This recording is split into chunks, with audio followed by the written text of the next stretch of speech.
My name is Orion, and I didn't think lifeguarding would be like this. I thought it was about seating all day, but it was. About watching and scanning the water, but I missed it. So my first day in training. Scanning is not looking. It is searching. Left, center, top to bottom, and a bottom sweep. My first time being in position, I was panicking. Really panicking. Khalid noticed everything.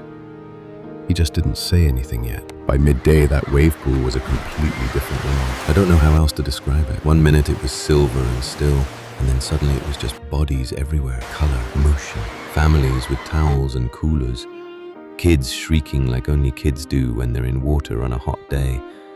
That specific joy, you know?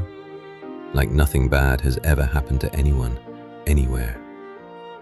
And I was up in the tower above all of it, rescue tube across my chest, doing what Khalid had taught me, scanning, searching, trying to hold the whole surface of the pool in my mind at once. My radio cracked. Zone 3, tighten your scan. Khalid's voice, flat, even.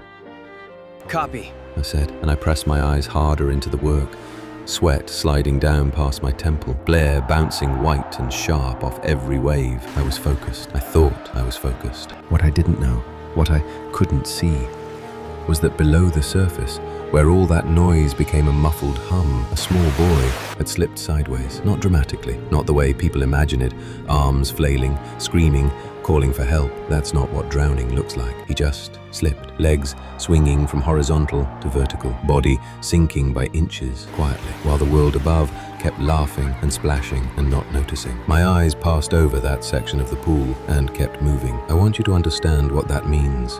I looked directly at where he was going under and I kept moving. It was Marco who saw it, 2 towers down. Marco, who didn't wait for confirmation, who didn't second guess himself, who was already moving. By the time my body caught up to what my eyes had missed, Marco was already at the water's edge. The boy was coughing, breathing, back in his mother's arms, 20 feet away. He was I've got fine, you. but I wasn't. Khalid found me standing apart from the others. Everyone else was relieved, talking, coming down from the adrenaline. I was just standing there, and the look on Khalid's face, it wasn't anger. I could have handled anger. It was something heavier than anger.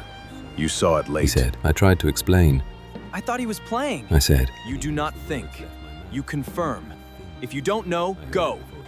And then he walked away. There is a particular kind of silence that follows being told something true that you already knew. I stood in it for a long time, the sun beating down, the deck loud with everyone else's relief, and I felt completely alone. I spent the rest of that shift recommitting, every scan, every sweep, every fraction of a second of attention. Not because someone was watching me, because someone always could be, somewhere out there, slipping below the surface while the world laughed on. And then, late in the afternoon, the light had gone gold and long across the water. I felt it. Before I understood it, I felt it. Something was wrong. I stood from my chair so fast, the plastic legs scraped against the platform, whistle to my lips, body rigid, every single cell in me locked onto one spot in the wave pool where a swimmer's rhythm had gone wrong. Rescue! Clear the I air! don't remember deciding to dive. The next, I was airborne, rescue tube trailing behind me on its strap, and then water closing white and loud around me. A voice, another guard, somewhere to my left.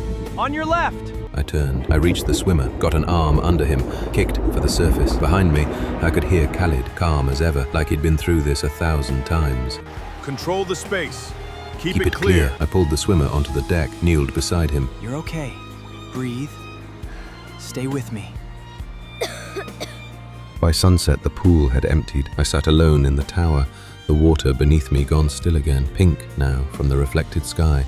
Beautiful, actually. The kind of beautiful that feels like a reward you didn't quite earn. I almost missed it. I said, to no one, to the water, to myself. Khalid's voice came from somewhere behind me, unhurried as always. Tomorrow you do not get that second chance. I sat with that. I sat with it until the light went from gold to rose to the deep blue edge of evening. And somewhere in that stillness, something shifted in me. Not confidence, not yet. Something quieter than confidence. Something more like understanding. People trust the water, I thought, because they think someone is watching. That day, I finally understood what that meant. Not as a rule, not as something written in a manual, as a weight. The kind of weight that doesn't leave you when you clock out, the kind you carry home, the kind that wakes you up at 2 in the morning, making you replay a single scan, the one where your eyes passed over a spot and kept moving. I was a lifeguard before that day. After it, I understood what being a lifeguard actually meant.